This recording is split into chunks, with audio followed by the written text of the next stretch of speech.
Intorno alle 8:20 è stato portato da un uomo al pronto soccorso dell'ospedale civico. Sembrava avesse avuto un malore, così diceva l'accompagnatore. In realtà Giuseppe Incontrera, 45 anni, aveva 3 colpi di pistola addosso, 2 al torace, 1 alla spalla.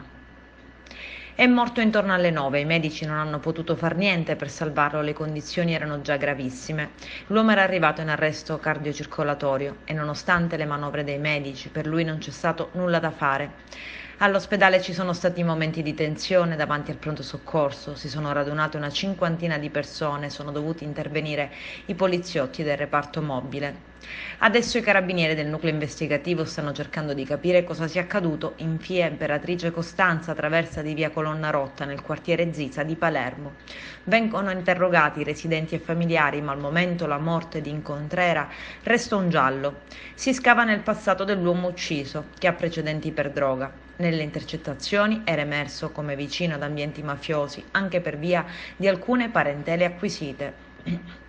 Il fascicolo è dunque passato alla DDA e la scientifica dei carabinieri sta iniziando i rilievi, reperendo tutti gli indizi.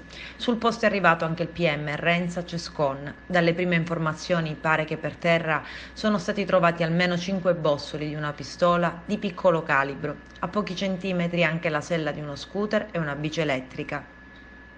A lanciare l'allarme sarebbero stati alcuni residenti che hanno chiamato il 112, qualcuno riferiva di un incidente stradale a un incrocio e qualcun altro di una lite. Gli investigatori stanno ascoltando i primi potenziali testimoni e analizzando le immagini riprese dalle telecamere di sicurezza di alcune attività che potrebbero servire a ricostruire l'accaduto.